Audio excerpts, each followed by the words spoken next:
Today in this session I am going to discuss about basic biology. Now the topic we are going to move on is cell. Now what is a cell? Living things are made up of tiny living parts or compartments called cells. All the life functions takes place within this cell. Now there are many types of organisms like unicellular organisms and multicellular organisms. Now what is unicellular organisms? Unicellular organisms are those which have only one cell. Example, bacteria, amoeba, chlamydomonas. These have only one cell, so they are called unicellular organisms.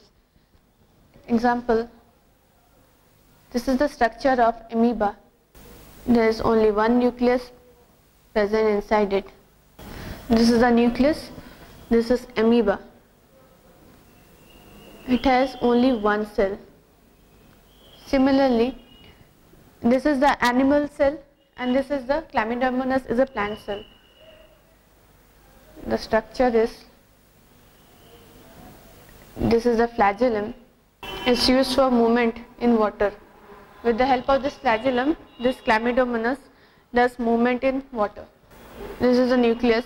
This is a chloroplast. As we know, in plant cell it is present.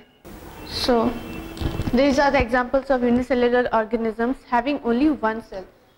This is the chloroplast which is present in a plant cell, and this is the nucleus. Now moving on to multicellular organisms. Now what is multicellular organisms? Organisms having more than one cell are called multicellular organisms, such as animals and human beings have more than one cell. Now what is the structure of a cell? Parts of a cell. Now parts of a cell. First part is the cell membrane. Cell membrane helps in giving the rigidity to the cell, as well as it gives a shape to the cell and protects the cell and the nucleus. This is the function of the cell membrane. Second part is the nucleus. Now what is the role of a nucleus? As the principal controls the school, means all the conditions or all the things happening inside the school, similarly the role of the nucleus in a cell is controlling all what is happening inside the cell. It controls whatever things are going to take place, or which cell is to be divided for what function. So the nucleus controls all those things inside the cell. And the third part is the cytoplasm. Cytoplasm is a fluid-like structure inside the cell which governs all the life functions taking place inside it. So I will draw the structure of the cell. Two differences within a animal cell and a plant cell. It's the structure of an animal cell. It has a small vacuole. In case of animal cell, this is the cell membrane. This is the nucleus. This is the structure of an animal cell. Whereas in case of a plant cell, it has a cell wall. Plant cell has a cell wall, but in case of an animal cell, cell wall is absent. And it also has a cell membrane. It has a large vacuole. This is the chloroplast, which helps in making food in case of plant cell. And this is the nucleus. This is a plant cell. See the differences within a plant cell and an animal cell. Here the cell wall is present, but in case of an animal cell wall is absent, large in size. But if here animal cell, sometimes it is present, sometimes if present it is very small in size. And chloroplast is absent in case of animal, and whereas chloroplast is present in case of animal cells, in case of plant cell. Well, this is the structure of the animal cell and plant cell. Now I will draw the structure of a hydrilla leaf. This is the structure of a hydrilla leaf. We can do experiment under a microscope using this structure, using the hydrilla leaf. Take a hydrilla leaf and keep it in a slide, and in that hydrilla leaf just put one drop of water. Then see under microscope the structure of the hydrilla leaf, and the structure of that hydrilla leaf under the microscope is like this. This is the cell wall. This is the cell membrane. This is the vacuole present. These are the chloroplasts for manufacture of food within a plant cell. This is the chloroplast, and this is the nucleus. This is the structure of a hydrilla. This is the structure of a hydrilla cell. Now, here, when we observe under the microscope a hydrilla leaf, we come to see this. It has a cell wall which protects the cell membrane, and this is the cell membrane which protects the nucleus and the cytoplasm. Here is the cytoplasm, and these are the chloroplasts which contains chlorophyll, with the help of which food manufacture is done within a plant cell. And this is a large vacuole where whatever the substances or protein synthesis is being, that is moving inside this, stored in this vacuole. So this is the structure of a hydrilla cell. Do observe under a microscope in a slide, then you will observe the features of this leaf as I have shown here. Now moving on to the parts of a cell. I have told you what is cell membrane. Cell membrane protects the cell and gives rigidity to the cell. Now after cell membrane, what is the function of the cytoplasm? Cytoplasm is a living substance present inside the cell. It is enclosed within the cell membrane, and it encloses the nucleolus or nucleus. Now what is the function of the cytoplasm? Cytoplasm helps all the functions that is taking place within the living things. So this cytoplasm contains organelles. Now organelles helps in doing some function within a cell. Now there are several types of organelles that is present within a cell. First is the mitochondria. Now what is the function of mitochondria? It provides respiration to the cells. We respire with the help of mitochondria. It is an organelle present within the cytoplasm which helps human beings as well as the plants to respire. So it provides respiration. Now second feature is the endoplasmic reticulum.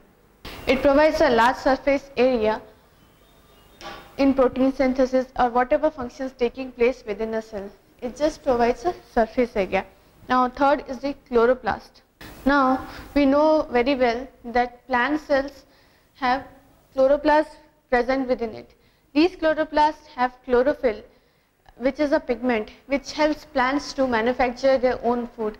Plants cannot move from one place to another to make their food. So they have a feature that is present within them, chloroplast, with the help of which they are able to survive.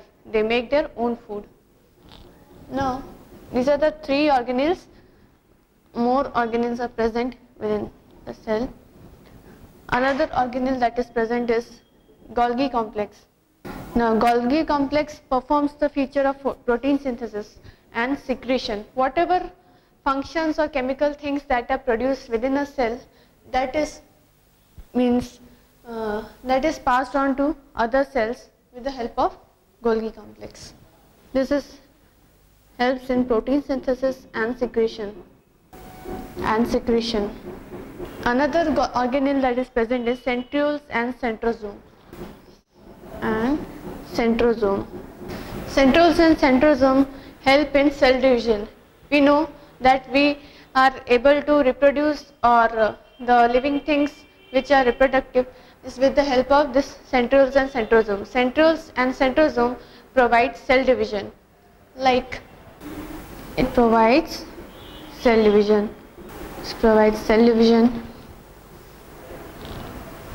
Another feature is ribosomes. This is also providing protein synthesis. Ribosomes also provides protein synthesis, and another last organelle that is present is lysosomes. Now what is the function of lysosomes? It helps in breaking down of cells as well as the things that is made during for protein synthesis, that is destroyed or break down with the help of lysosomes. Breaking of cells. Now we have come across these 7 features or the 7 organelles that are present within a cytoplasm. Now we'll move on to nucleus. Nucleus controls all the functions and life that is taking place within a living thing. Now it contains some parts. Nucleus. First part is the nuclear membrane. It is like the cell membrane. Second part is the nucleoplasm. Third part is the nucleolus. Third part is the nucleolus, and fourth part is the chromosomes. Now coming to nuclear membrane. Nuclear membrane protects the nucleus. It gives a shape to the nucleus. Second is the nucleoplasm. It is also a jelly-like structure present within the nucleus. And third is nucleolus or nucleoli. It is a cell or the nucleus within the nucleus. And chromosomes, these are thread-like structures that helps in inheritance of characters from one generation to another. So these are the functions of nucleus. Now we will come across the difference between an animal cell and plant cell. This is a animal cell, this is plant cell. So the first difference is here cell wall is not present in case of animal cell. Cell wall is absent, whereas here cell wall in case of plant cell is present. Cell wall is present. Here chloroplast is absent, whereas here chloroplast is present. And the third feature is it contains a small vacuole if present, or else it doesn't contain a vacuole. Contains small vacuole if present, whereas in case of plant cell large vacuole is present. So these are the differences within an animal cell and plant cell. See, imagine a plant standing erect. How can a plant stand erect? Have you ever thought of it? A plant can stand erect only because of the cell wall that is present. Cell wall is a stiff-like structure present within a cell. It stiffens the cell wall and it gives a shape to the cell and rigidity to the plant cell, with the help of which it can stand erect. And chloroplast is in plant cell just for manufacturing of food. And large vacuole is present in case of plant cell, so that whatever food they are making, they can keep in that empty space that is present in that vacuole.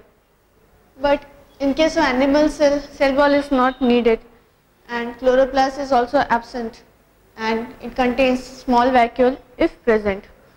Now we'll come to the cell shape, size and cell number.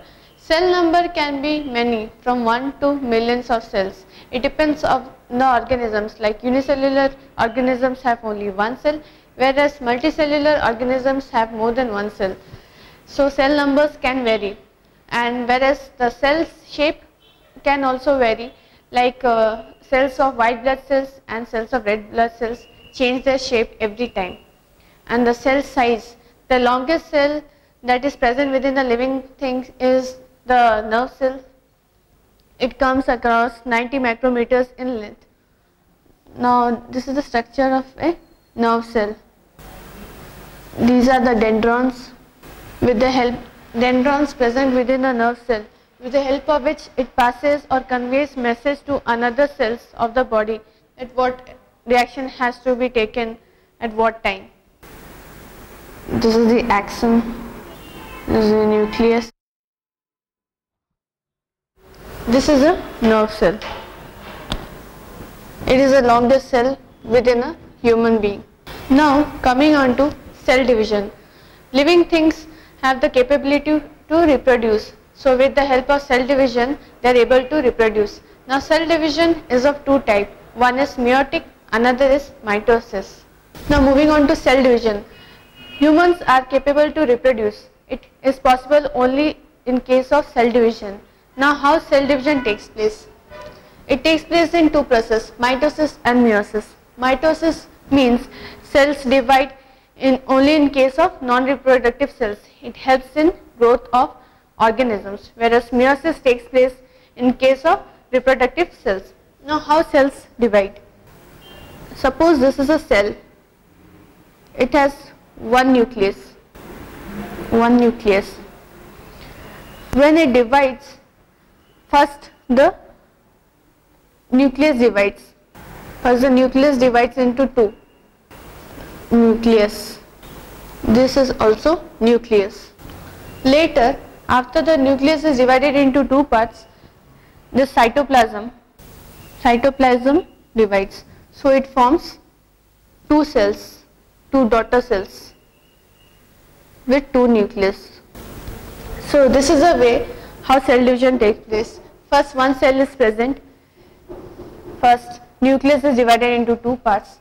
After the nucleus is divided, the cell containing the cytoplasm divides into two parts. So the daughter cells acquires the characters of the mother cells. This is way how a baby gets the characters of his or her parents. It is possible only in case of cell division. Now we know mitosis takes place in non-reproductive cells, whereas meiosis takes place in reproductive cells. So when a baby inherits the characters from his parents, it is only with the help of meiosis cell division. Thank you.